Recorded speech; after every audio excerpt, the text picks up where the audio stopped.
What time is it? Why, it's time for the Abbott and Costello show. We're on the air for ABC here in Hollywood. Well, what are we waiting for? Let's go with the Abbott and Costello show.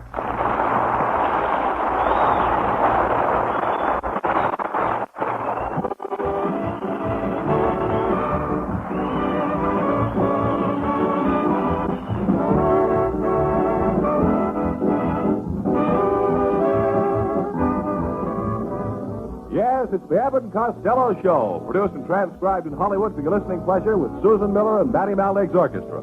So hold on to your chairs, folks, for here they are, Bud Abbott and Lou Costello.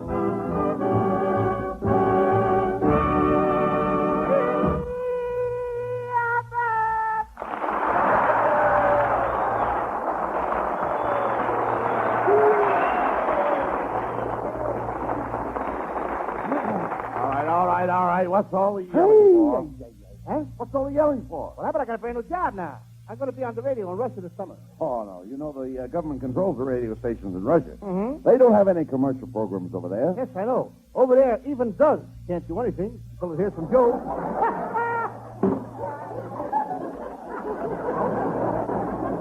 Hey, by the way, what are you doing with those flowers? Well, I'm taking them over to my Aunt May. She's practicing to be a ballet dancer. All day she stands in front of the mirror and she kicks the back of her head. But curiosity got the best of her. How do you mean? She turned around to see what she was doing and kicked all her teeth in. You know, Aunt May is sure crazy about Uncle Mike Abbott. She follows him around like a little puppy dog. Like a little puppy dog. Wait a minute. She follows him around like a puppy dog. Yeah, for her birthday, he's going to give her a distemper shot. Wait a minute. Here. All right. How's all of Aunt May's family, Lou? You don't laugh, you know, we'll send you back in the heat. Now, wait a minute.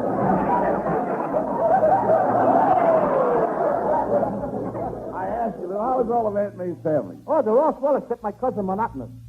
He's been Now, having... wait a minute. Wait just a minute, Lou. Aunt May calls him monotonous? Yeah, he was her 17th child. Your Aunt May has 17 children? Yes, 8 boys and 8 girls, and a storekeeper. Well, they certainly are all healthy kids. You know what? When I was born, I only weighed 5 ounces. Oh, now, wait a minute. Hold it right there, Costello. Nobody was ever born that weighed only 5 ounces. I know. If my stomach hadn't weighed 8 pounds, I wouldn't have lived. You know, Abbott, I come from a very large family, too. There was Mom and Pop and 8 kids, 2 aunts, 5 uncles, 12 cousins, and we all lived in a 4-room house with 1 bath. Only 1 bath? Yes, and what confusion. The towels were marked his and hers, and to whom it may concern. Get him out of here!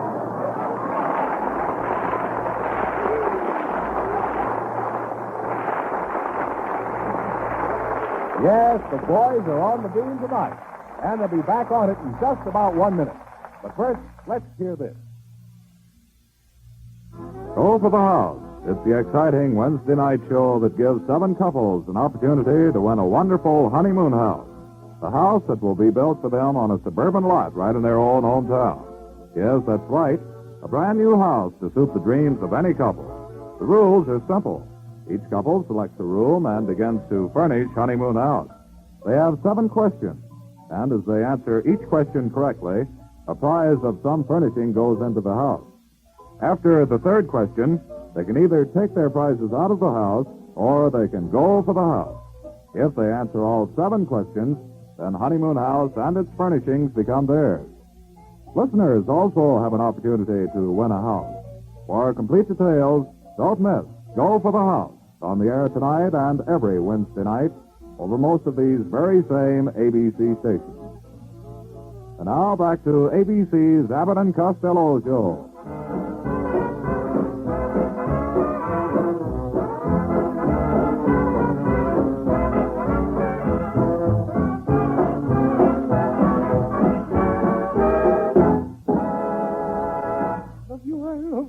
All right. I love you in the All right, summertime.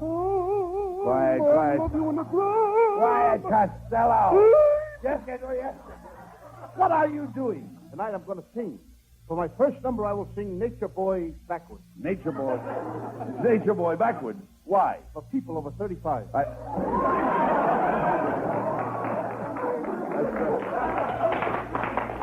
Costello, you can't sing that. All right, then I'll sing a song I wrote myself. You wrote a song? What's the name of I it? call it Somewhere in This Big White World, There's a Big White Girl for Me. You know, you seem very happy tonight. Oh, I am, Abbott. Very happy. Tonight I'm giving a party at my house. Come on over and watch the champagne flow like water. So, champagne costs $25 a quart. Come on over and watch the root beer flow like water. What's got into you? I never saw you so full of pep. Really? I feel it better since I've been eating my meals raw. Raw? Raw? Yeah. I eat my breakfast raw. I eat my lunch raw. How about dinner? My mother makes me dress for dinner.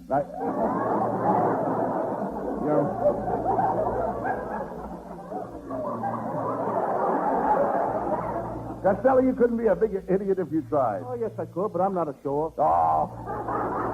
Your whole family are idiots. No, they're not. My Uncle Tom is very smart. He grows the finest vegetables in California. This year he is crossing asparagus with tomatoes. What for? He'll get tomatoes on a stick.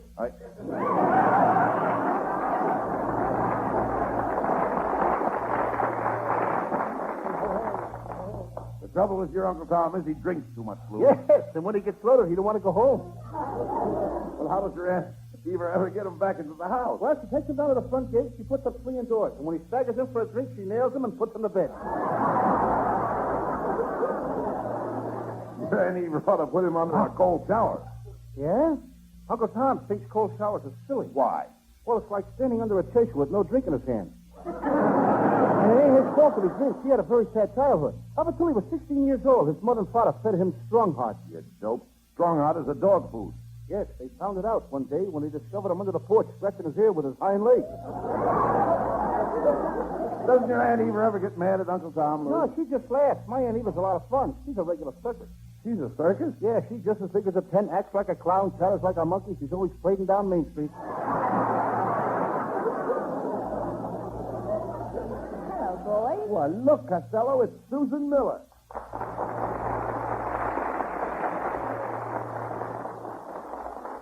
Oh, Susan, darling, you look wonderful tonight.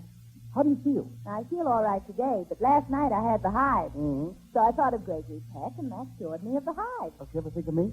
What do you think gave me the hives? Gee, Susan, I'm sorry to hear that you weren't feeling well. You should have called me, and I would have come over and cheered you up. Well, I wasn't really sick, Bud. I was so down in the dumps, so I went to see your picture in East Hang High. Are they showing it down there already?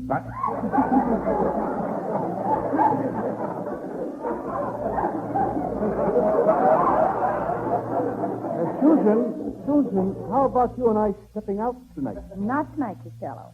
I've got a date with my sailor boyfriend. He's a first Louis. Susan, there's no first Louis in the Navy. Costello, I've been out with every Tom, Dick, and Harry in the Navy, but this is my first Louis. Costello, how can you expect Susan to ever go out with you? Just look at you. You're overweight, you're pale, and you're nervous. Well, it ain't my fault, Abbott. My sister's baby ate up my whole bottle of vitamin pills. That little baby ate all those vitamin pills? Yes, now he thinks she's a bullfighter. How do you know? All day he keeps waving his diaper at the cat, trying to stab him with a safety pin.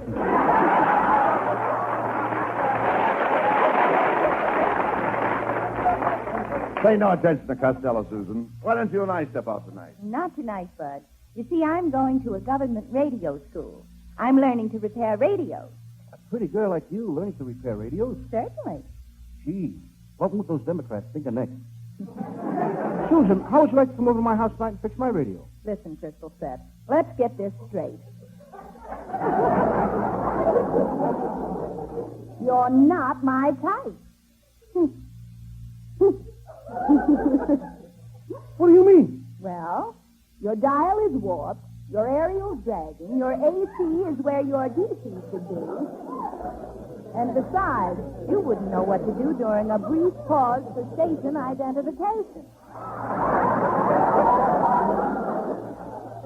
So long, Fatso. You know, there goes a nice kid, but she's 1.5 faced. What do you mean 1.5 face? Well, she's not quite 2 faced. She's not...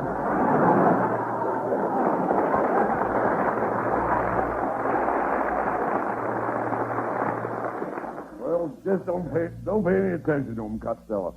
I beg your pardon? You don't pay any attention to him. stop talking with your mouth full. Are you eating something?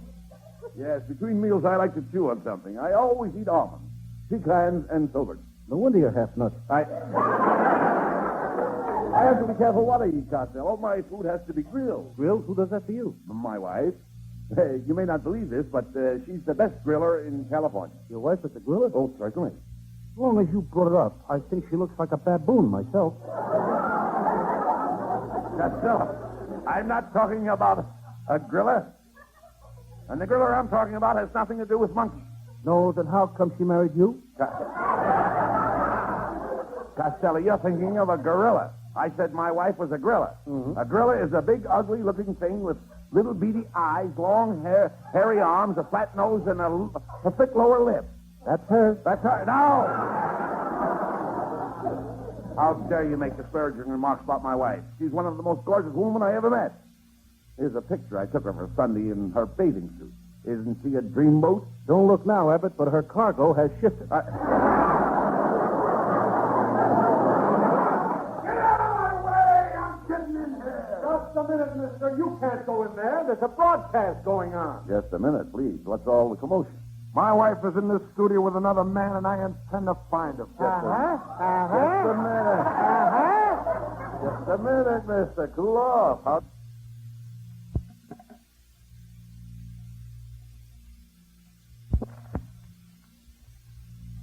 You know your wife is in this studio with another man. I had 2 tickets for this broadcast, and my wife stole my wallet with 2 tickets in it. And I know she's in here with another man. Okay, mister, I know how you feel. If your wife is in here with another man, you've got a right to beat that guy up. Come on in. Aha! There they are! Give me back my wallet. Thank you, Mr. Costello. I got my wallet back. And for being such a nice guy, you'll come across the street with me, I'll buy you a cup of coffee. Hey, what about that guy that's with your wife? Let him buy his own coffee.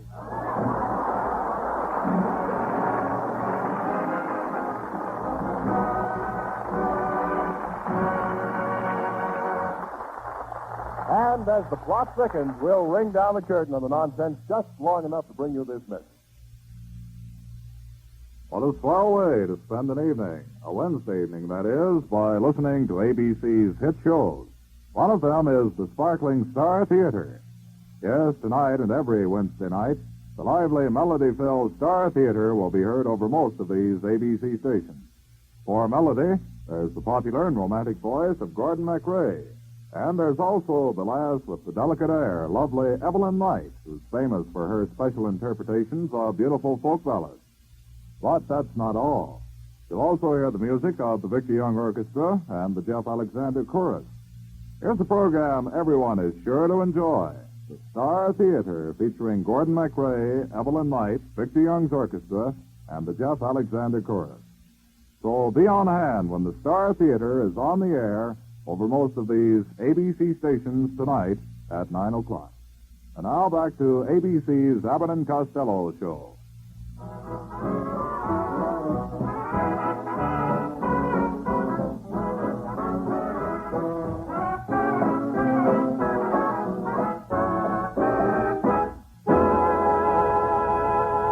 Okay, Lou. Curtain's going up on our second act. Let's go. Wait a minute, Bud. Let's throw the spotlight on Susan Miller. A great idea. Neighbors, here's Susan Miller, the singing star of the Abbott and Costello show.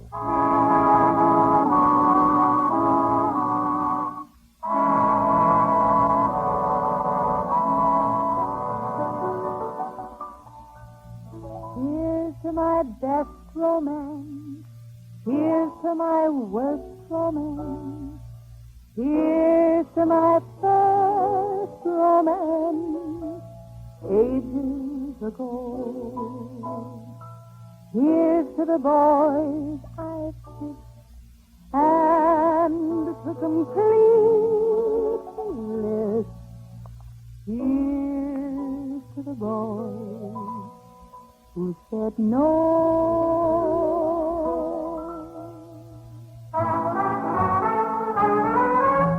Love, love, hooray for love. Who is ever too blasé for love? Make this a night for love. If we have to fight, let's fight for love. Some sigh and cry for love, all but in courage they die for love. Some wait away for love, just the same hooray for love. It's the wonder of the world. It's the rocket to the moon. It gets you high, it gets you low, but once you get that glow, oh, some trust to fate for love, others have to take off weight for love. Some go berserk for love, loafers even go to work for love. Sad songs to sob for love, people have their noses bob for love. Some say we pay for love, just the same hooray for love.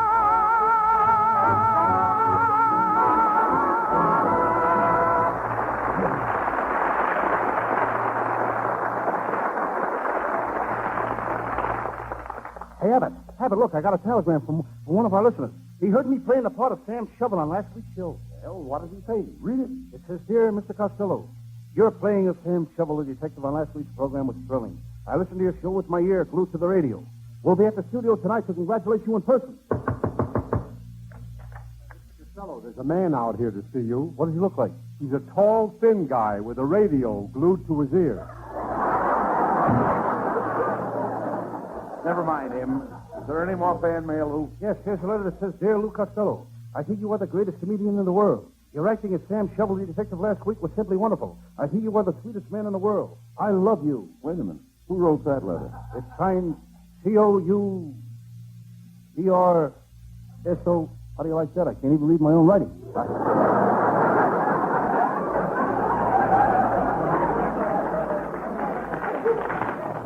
Mr. Costello! Mr. Costello, I want to thank you. You saved my life. What do you mean Costello saved your life? I'm a radio actor.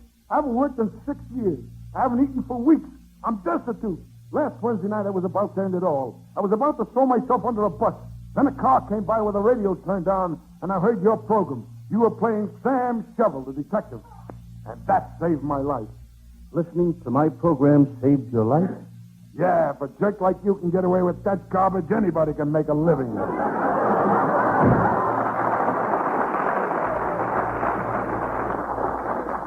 Costello, you've got to give up the idea of doing those Sam Shovel detective stories on this program. You a detective. What would you do if you came face to face with a killer? I'd run the other way. That's my strategy. Your strategy? Yes, I'm going around the world and attack them from the rear.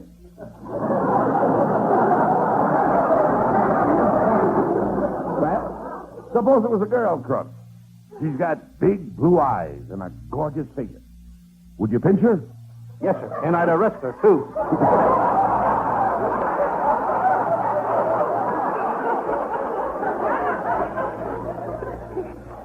Costello, you're not brave enough to play the part of Sam Shovel, the detective. Oh, no? I can prove that I'm brave. See these bullet holes in my chest? Once a mob of gangsters came at me with guns blazing. But I kept advancing and advancing. That's how you got the bullet holes in your chest? Yes, sir. Tell me more. Sit down. I can't. I also retreated.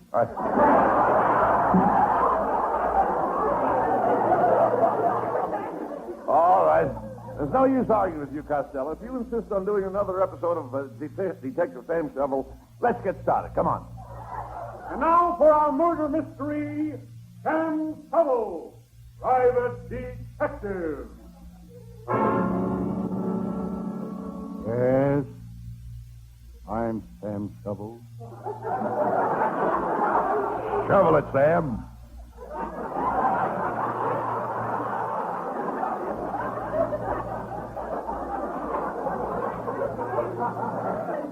That's the finest work you've done in years.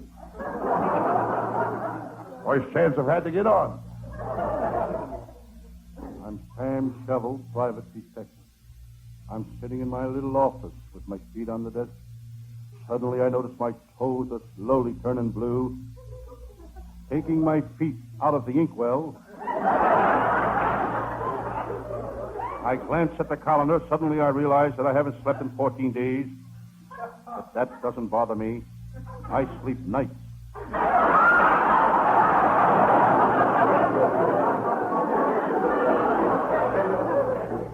Suddenly I feel dizzy. My head is spinning. No wonder. My hair is caught in the electric fan. Looking on my desk, I see a strange sight. A cigarette is smoking in the ashtray. I've seen cigarette smoking before, but this one is smoking a pipe.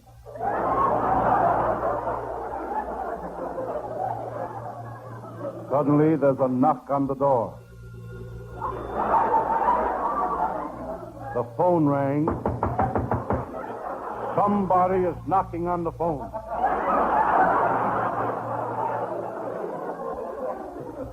Hello, Sam Shovel.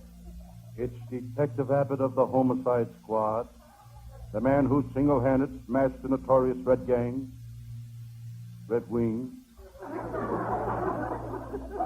Then he smashed the Yellow Ring. Then he broke up the Black Ring. Then they threw him out of the jewelry store. He was busting too many rings. Sam, what's that horrible smell in this office? That last joke.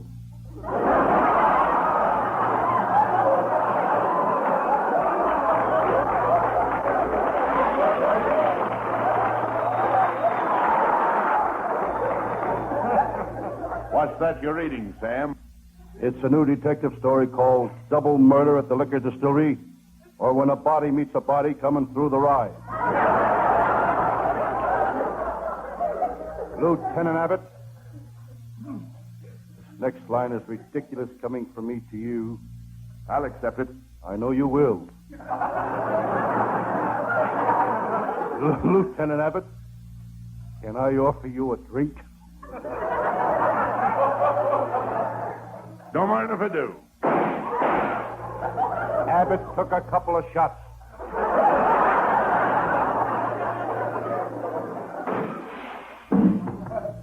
Sam, somebody threw a rock through that window, and there's a note tied to it.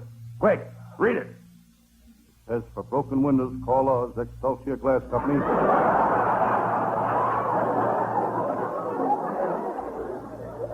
Lieutenant Abbott, I'd like to discuss my latest case with you.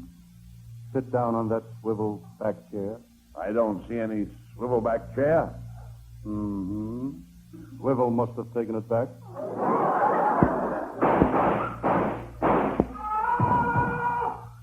What was that? Somebody's been shot just outside the door. Let's see who it is. Oh, he's dead. They shot him. Oh, some dirty dog shot him. He was too young to die. Oh, and now look at him. No more will I be able to run my hands through his curly hair. Oh, no more, my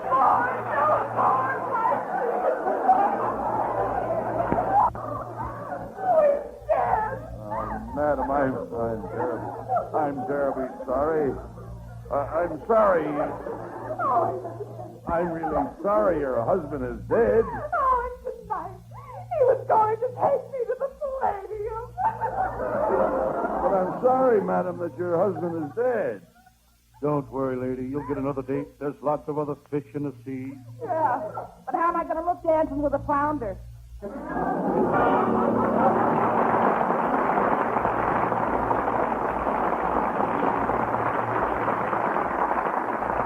Lieutenant Abbott left with the woman. There I was, all alone with a dead man. I started to do some serious thinking. I thought of my wife and children. I don't know what made me think of my wife and children. I haven't got any wife and children. His case reminded me of the time I caught Sidney, the knife killer. He wanted to cut out my liver. He wanted to cut out my gizzard. There was a man after my own heart. After I solved that case, Bulldog Drummond invited me to lunch. I'll never eat with Bulldog Drummond again. I can't stand that kennel ration. I just decided to use my wristwatch radio and call Lieutenant Abbott. who was cruising the neighborhood in a squad car.